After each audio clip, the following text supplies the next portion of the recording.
In this episode of Drinking Made Easy, we visit the City of Roses. We drink coffee. From up here, James? No. Get the Shanghai Surprise. It's quite a surprise. And eat sandwiches. It's Drinking Made Easy, Portland. I'm Zane Lamprey. My job is to drink. I'm traveling the country with my buddies Mark Ryan and Steve McKenna as we explore the local drinking cultures, customs, and cocktails. Along the way, we'll soak in the local flavor in an effort to make drinking easy.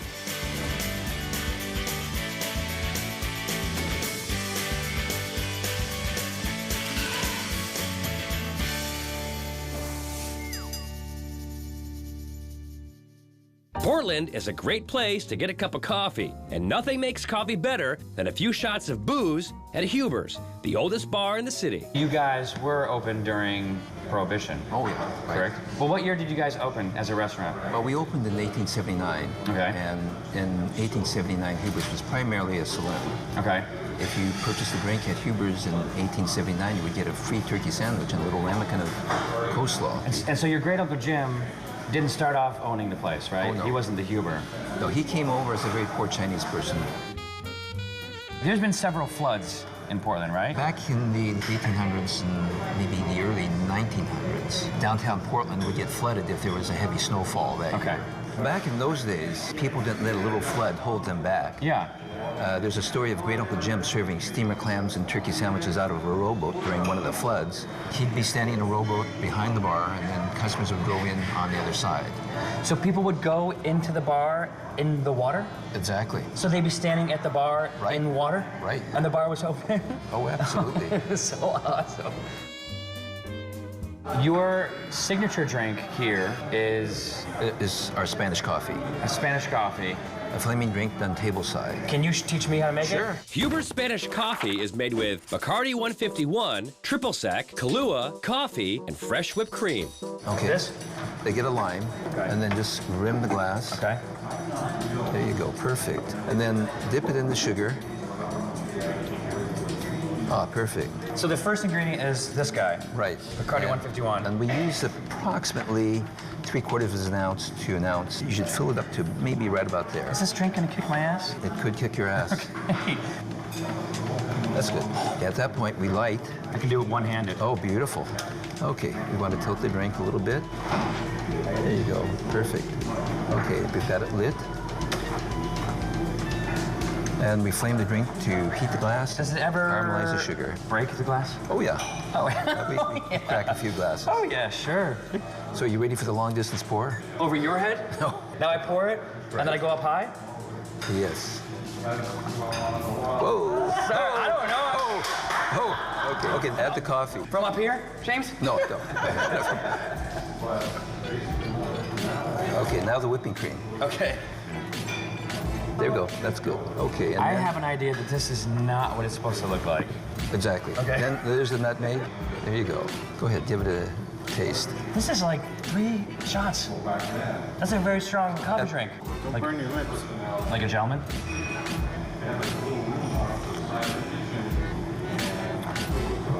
Is it possible that I feel drunk already? No. Are you sure?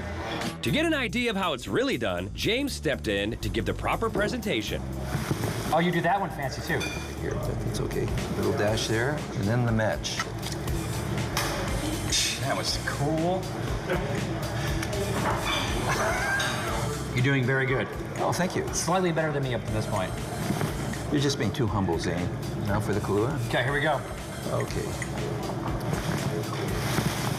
Higher, higher, James, higher. Higher. James, you got more in you. That's really good. Okay. Still lit. Okay. Careful, don't break the glass, James. Just little, let it float on top. Yeah. And then, there we go.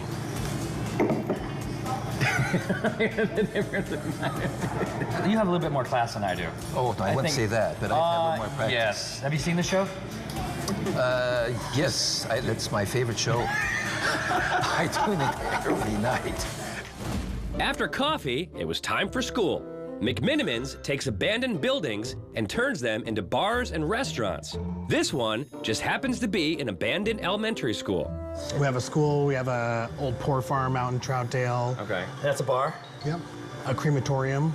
And you guys make your own stuff. You have a distillery? Yep, we have a distillery, a winery. We make all our own beer. Because you guys make all these, can we do a concoction? I was looking at a map.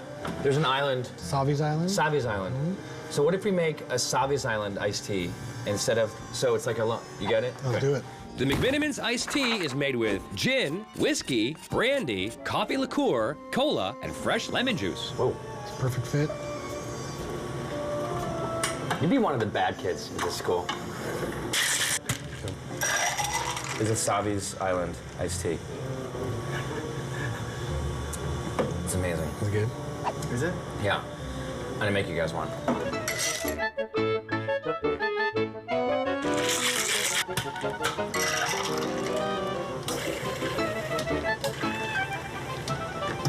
Okay, you guys tell me what you think. Be honest.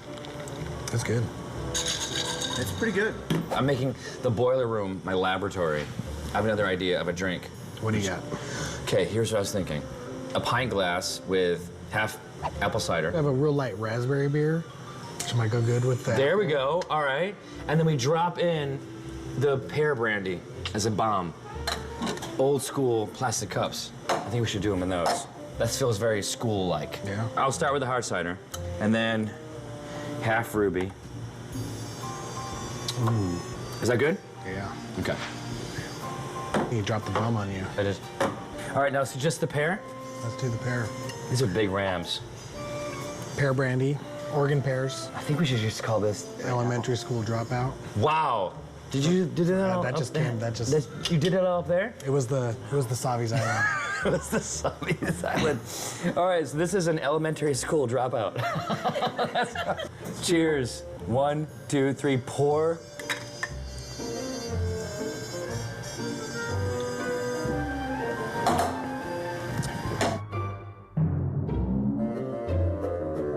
Coming up on Drinking Made Easy, a vegetable daiquiri. Look at that color.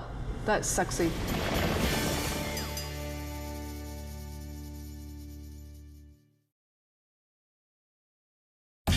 We're in Portland, Oregon, where our next stop is known for their kitchen to the bar concept, incorporating fresh ingredients in their drinks, starting with their avocado daiquiri. So you go ahead and cut that in half. You said you're from California, so I assume you know what you're doing. I love avocados. This is how I do it. That's perfect. Okay, go like that. Perfect. And then I go like that.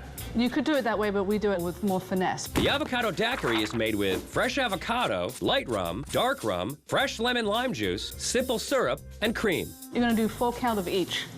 1, 2, 3, 4. Perfect. Okay. You're gonna put a splash of fresh lemon lime juice. Don't use the fake stuff. Like this? That's good. So sugar, water, basically simple syrup. It's Okay. gonna be an 8 count. 3, 4, 5, 6, 7, 8. Now we're gonna put a splash of cream. I'll go ahead and do this part. Now you're gonna blend it. I'm gonna blend it. Am I pulsing it or am I blending it? You're blending it. Okay. It's gonna be a little bit thick coming out, but go ahead and just pour it in. Look at that color. That's sexy. Now what we're gonna garnish it with, pomegranate syrup, like what they do for desserts. So this is actually pomegranate concentrate, and a lot of people think it's chocolate, but it's not like this. There's a lot of alcohol in here. Mm-hmm. You can't taste the alcohol. Most of my drinks are that way. Next up is the ad lib, which is made with fresh cilantro, vodka, fresh lemon lime juice, and simple syrup. Put about, a quarter of ice in there. Perfect. Now you're gonna grab some cilantro. Looks like a little bit of a handful. The cilantro's right here. Okay. A handful? Like a Because I pinch. could go up and No. Look at that. I'll do it. I Oh, want to sorry. do that. You didn't say pinch. Have you ever used a tool like this before? Okay. Now you got fill that back up with ice. Perfect. Okay, perfect. Now we're going to use Crater Lake vodka. This is a local vodka made here in Oregon. Are there a lot of distilleries? In Oregon, yeah, we actually have the most in the country. There's a peppered vodka that these guys use actually, which we could use as well. This will make it spicy. Do you like spicy? Do you like heat? I like bringing the spice. This is the same distillery, Okay. but this is their pepper. It's gonna be a 2 count. So what I do is go around once, that's 1 ounce, go around twice, that's 2 ounces. There you go, 1, and again. 2. Fresh lemon lime juice. 1, 2, 3, 4. Perfect. Okay, so this is gonna be, Simple again, syrup. hold Okay. it right in the middle and go up and down. Okay, not, whoa, in the glass. Okay. Some of it went in the Okay, glass. that's perfect. That's Okay. perfect. Now the fun part is shaking. So what you're going to do is see how you put it on at an angle? Yeah. Where it starts to break right there, you use this portion of your hand, you always hit the stainless steel, you're going to pop it. Okay. You hear that pop? Yeah. There you go. This is the fun part. Index finger of your left hand is the hinge. Make the hinge first. Pull it out. Hey, how are you? You're going to shake it. There you go. Look at that. That's perfect. So go ahead and taste that. You like cilantro, I believe. Mm-hmm. Oh, that's good. Bit pepper. It gets you, doesn't it? Yeah. 1 to 10? 12. Perfect. After getting my daily allowance of veggies, we visited the Shanghai Tunnel. Back in 1850, they needed people working on the trade boats. So Okay. they built an underground tunnel system So they tunneled all over Portland? all over Portland. What were the They tunnels would just get people inebriated and drop them down and take them. People would pass out at the bar. Pretty and much. then they'd take the person in Just the drop tunnel. them down. Drop them? Yeah, pull the floor out from under them. Really? Mm-hmm. There was like a trap door? Trap doors. Under certain seats? Mm-hmm. So someone would pass out, like maybe this badass right here. And then he'd pass out, and then they'd pull the trap door. Oh, he wouldn't even have to pass out? They wouldn't just even pull have it- to pass out. They would just take him. They'd be like, all right, this guy's good. And His they would mohawk pull a is button, red. and We're he gonna- would we're drop gonna take down that into guy. the tunnel? And that's it? What would it. happen to me? You become a pirate. Just like a type of recruitment? Yeah, it's a type of recruitment. That's exactly what it is. Yeah. It was against their will, obviously. Yes, They called them the Shanghai Tunnels. they did. So people would wake up on a boat, and then they had to work or Be thrown swim. over. That's not very fair. Were you working upstairs, and then you got dropped down here, and now And they'd never let me out since. we should have a drink probably at this point because it's a drinking show. Our first drink is the Holy Basil, which is made with muddled fresh basil, sugar, and limes, How's that? That's pretty good. then ginger vodka, 1, 2, 3, 4. You're good. Okay, triple sec, like that? Yep, perfect. Add some ice. Shake it. There's a, where's the shake it? We're back in there. Soda. This is basically like a mojito? It's ginger vodka. It's a kind Oh, of a it's ginger mojito. vodka. It's Oh, is ginger that ginger? vodka though with basil and lime. I didn't know that was a ginger. No. That's pretty good. Huh? Yeah. It's got one of those. It does. It's badass. Oh, that's good. Pretty good, right? It's basically a mojito, but then it's not a mojito at all. You know, no, It's vodka, not rum. right? And basil, it's not mint. Basil, not mint. Which makes me say, holy basil. Right. You ever played Shanghai Surprise? No. It's like a bar game. I'll throw this, and you tell me the 3 bottles that I hit, and then we have to make a drink out of that. Really? Yeah. And if it hits a beer or whatever it hits, and then we mix it into a cocktail. Just throw it into a cocktail. Yeah. If it's awesome, though, you guys have to add it to your menu. Okay. All right. What's All that? right. Coxford. What's Coxford? It's a spice rum. Spicy rum. Oh, I have to get the brokers. Oh, Pinot Grigio. these are local. These are all from here, right? You had a good shot. So how do we do this? Bomb it. Bomb it? Bomb it. We get 2 like a pint half There glasses? you go. So today's Shanghai Surprise is made with gin and rum dropped into a pint of Pinot Grigio. Now you got it. Eek. Coxford.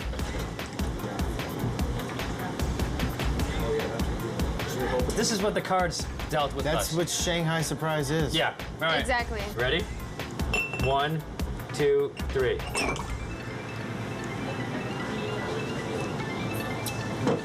Is that awesome? That is quite a surprise. After our Shanghai Surprise, we visited Widmer Brothers, the largest brewery in the state. So you make 15 different kinds of beers. What is the craziest beer you have? Right now we've got grapefruit IPA. Can we try that? Yeah, let's try it. Here, Prost. Wow. A little bit of grapefruit in there. There is. If you didn't tell me there was grapefruit, I would just say that it's hoppy. Hoppy, yep. And it's the hop we're using. It's called a Citra hop. And when we tasted it, we instantly got grapefruit off the hop, so we thought, well, let's put some Just add grapefruit. grapefruit to add it. the grapefruit. We've got our flagship, the Widmer Hefeweizen. Would that fall under the rules of Reinheitsgebot? As a matter of fact, it would. Good. Hefeweizen is a German word. Yes, it is. It means yeasty wheat beer. It means yeasty wheat beer? Yeah. I like Hefeweizen much better. Can I get myself a yeasty wheat beer, please? What are you doing with your liter there? Let's try our pitch black. This is kind of a new emerging style. It's referred to as a India Black Ale, India Dark Ale. Okay. So Well, it's not a porter, it's not a stout. it's not a porter, it's not a stout. The theory is IPA in flavor, taste, Okay. but porter stout in appearance. So it's a dark IPA in Yes. a way?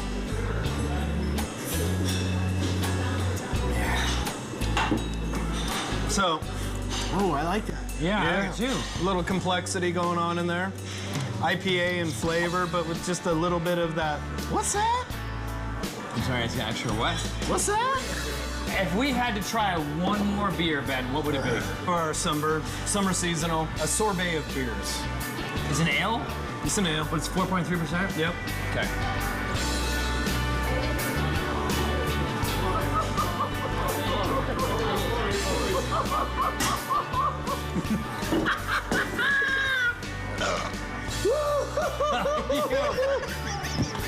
Sometimes you gotta get the brewer. It happens. Coming up on Drinking Made Easy, the 6 Six-Pack Challenge.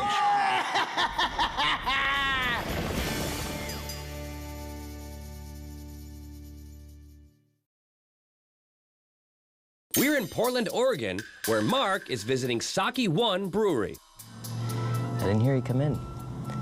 Just doing a little meditation before my Sake One Brewery here in Oregon.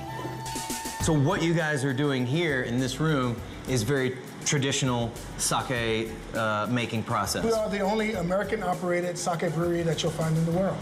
Is sake more like a beer or more like a wine? Sake is a natural marriage between the two, but essentially sake is sake. You brew it like beer, but it's consumed like wine. What is this right here? We have G. So G sake. The G sake. The beauty about sake, you never pour your own drink. Okay. Yeah, you're the host, someone always pours for you. Oh, well, I'm And, glad. that's kind of one of the things, so I'll go ahead and pour. The thing that kind of confuses me is like sometimes I'll get it cold and sometimes I'll get it hot. And what's the big difference in serving? Typically, your hot sake is going to be a lower quality or lower grade of sake. You're heating it up to mask the bitterness or the harsh characteristics of it. I call it the flagship of the flavor-infused sake. I like to call it the fun side of sake. We actually began infusing sake in '99 with flavors like Asian pear, raspberry, coconut lemongrass, plum. And those are like sort of your non-traditional range of sake. Again, I talked about not being so serious. We are American operated. I have some traditional, very purist sake, but then I've got the fun sake. You guys are kind of the innovators on this. It's a very serious beverage in Japan, so you won't see infused sake. Recently, I would say within a year or two, they started to infuse sake in Japan as well. Let's try it. So this is pear. This is the Asian pear. Asian pear. What people tend to notice off the Asian pear is going to be the bouquet on this one. The nose is amazing. So is it gonna taste like pears? Well, why don't we taste it and give it a shot? Let's give it a shot, Tony. So give it a nice little swirl. Kompai. Kompai. Man, that is really good. While Mark was learning about drinks from the Far East, I was learning about what it was like to brew beer in the Pacific Northwest. Yeah, man, it's just making world-class, community-based beer and food sustainably. In order to call yourself sustainable, you need to be... We're basically the only carbon-neutral brewery in the world. We purchase a lot of organic ingredients. We use renewable power, all those wonderful things. You have erased your carbon footprint. Yeah, we're carbon-neutral. So how do you do that? Well, we buy renewable power from wind sources, and the balance, the energy that we buy is mopped up with reforestation projects that we invest in Panama and Colorado. Is that part of it, that biodiesel? Yeah, biodiesel is one huge part of what we do. What's that from? Yeah, it's from waste sources, restaurants in the Portland area. It's very important that the oil comes from waste sources, and then we use it to make the beer here in the brewery. So like cooking up some French fries. Yeah, the grease that comes off of those systems, we actually buy it from guys that turn it into biodiesel, and we can burn that here to boil the beer. Just because of the power source and where the resources come from doesn't change the taste of the beer. No, not Correct? at all. No, the beer is great, and it just happens to be made responsibly. And this is bicycle beer I'm having right here. Yeah. You got a goodie. That's perfect. So what do you do with this bicicleta here?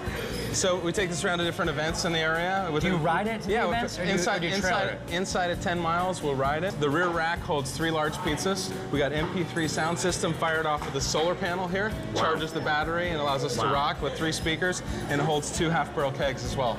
This rolls up with 3 pizzas in the back, music, and 2 kegs of beer. That's, as far as I'm concerned, that's a party. You could have 50 people sustained on this.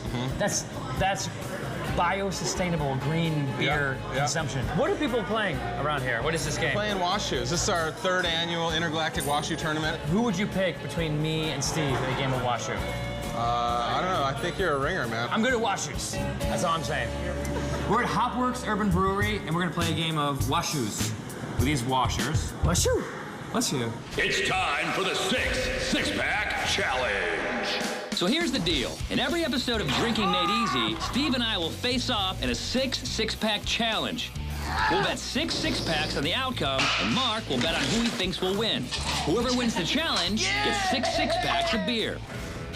This is worth 1 point, this is worth 3 points, and this is worth 5 points. If you get it in the 3, and then I get it in 3, I wash out your 3. And if you go over 21, you go back to 13. McKenna draws first blood with a 5-point toss. Lamprey tries to answer. McKenna rims one out. Nothing for Lamprey or McKenna.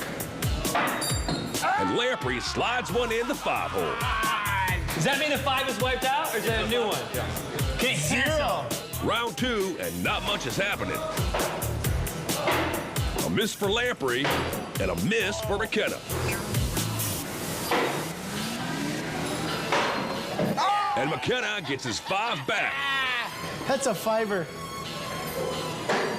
That was almost a 10er. I didn't want to knock you on. Okay, I got 5. Yeah! McKenna increases his lead to 10. Nothing.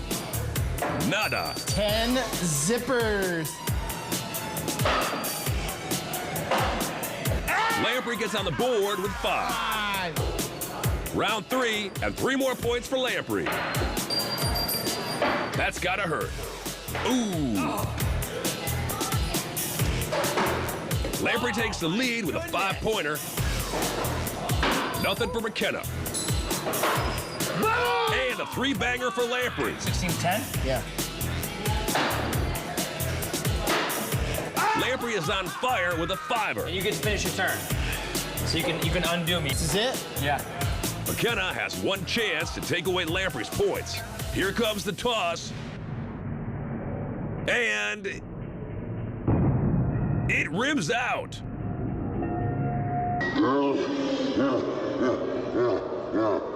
No beer for the loser. Hey, give me some. Come on, Steve. Give me some of that. Let's go. I need some.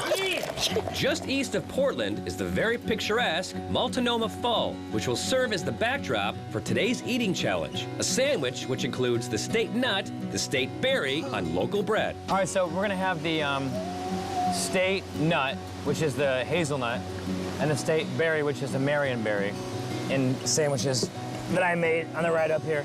So we have Marionberry. Marionberry? Was that the mayor of Washington, D.C.? Marionberry? And that's what these are called? Marionberries? Go. Lamprey hasn't lost to McKenna in one of these eating challenges yet, and he's not about to start today. Very pretty in Portland. He comes strong out of the gates.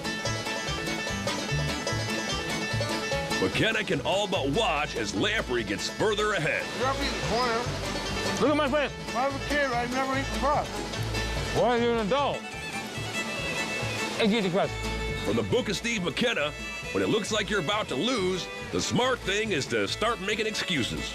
Lamprey quickly resumes to stuffing his mouth. Lamprey is batting around McKenna like a kitten and a ball of yarn. You got a minute left. You have to eat all your crust. McKenna still has a few excuses. Saving that for the bird. Okay, well, you have 20 seconds left. With only a few more stops left on their trip, will McKenna ever be victorious?